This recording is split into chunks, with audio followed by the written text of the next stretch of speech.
নমস্কার। আজকের গল্প অশরীরী।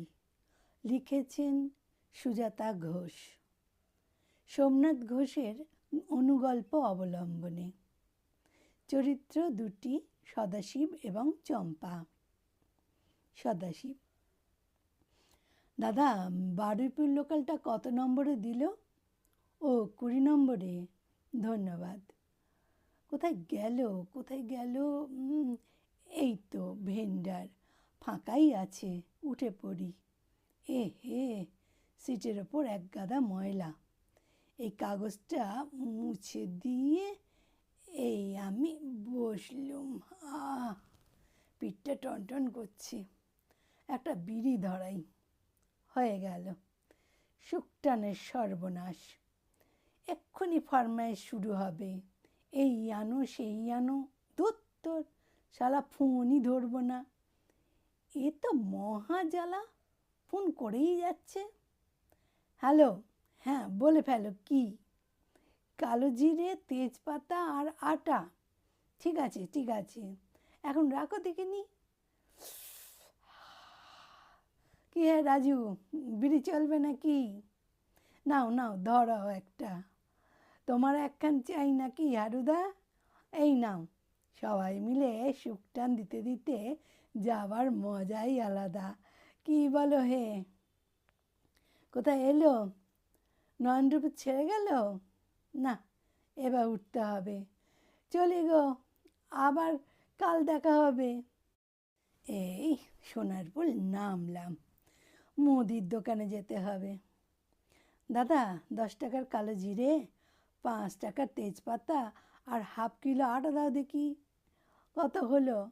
32 টাকা। এই নাও। এবার লাইন পার হয়ে চায়ের দোকানে বসে আয়েশ করে একটা গরম চা খাবো। তারপর আর একটা বিড়ি ধরিয়ে রেল কোয়ার্টারের রাস্তায় হাঁটা মারব। 6 মাস পর। সদাশিব: দাদা, এটা বারুইপুর তো? এই তো ভেন্ডার। কেমন আছো রাজু? হ্যাঁ, ওই আছি একরকম। হ্যাঁ, তা মাস 6 তো হবেই। এ পথে আসিনি। কেন আর কি বলবো, বউটা হঠাৎ করে মরে গেল।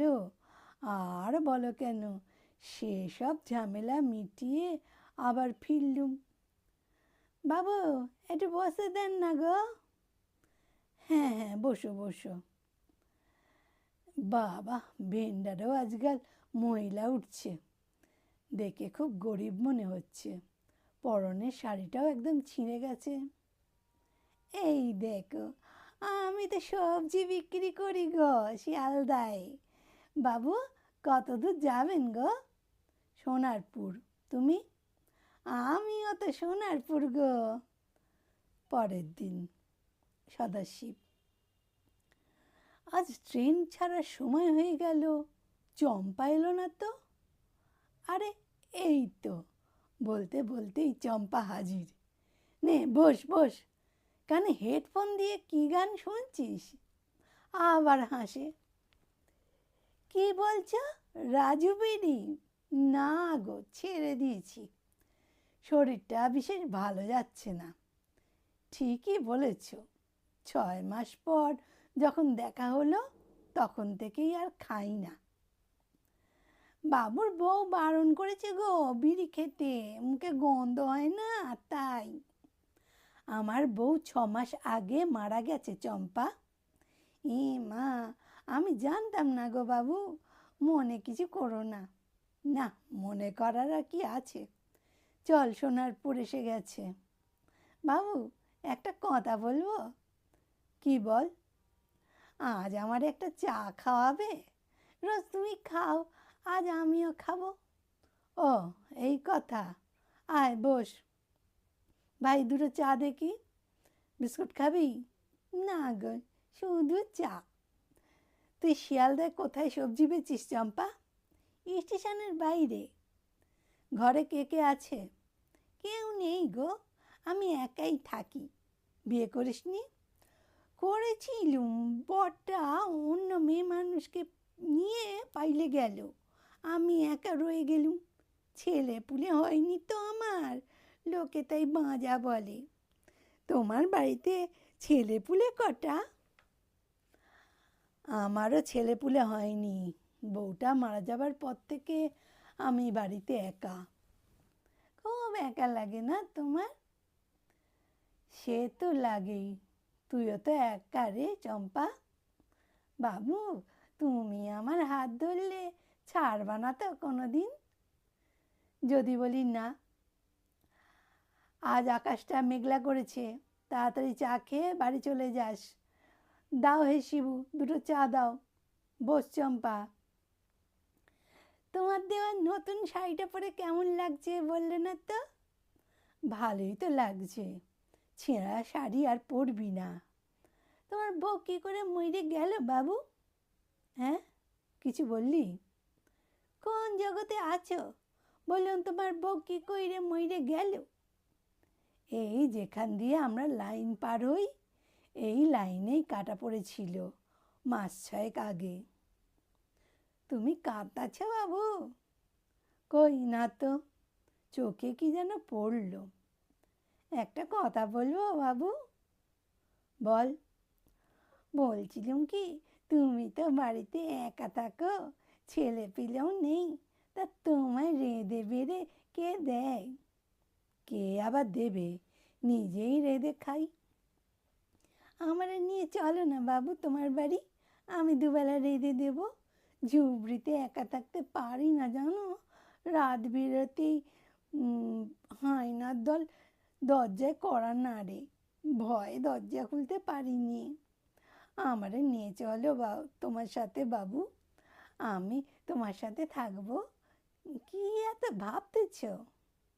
কিছু না, আমার হাত শক্ত করে ধরে লাইন পার হ। বাবু! আহ, আমার ধাক্কা দিল চম্পা। ট্রেন আসছিল, খেয়ালই করিনি। কোমরটা, ওই তো মুখের সামনে দিয়ে ঝমঝম করে চলে গেল ট্রেনটা।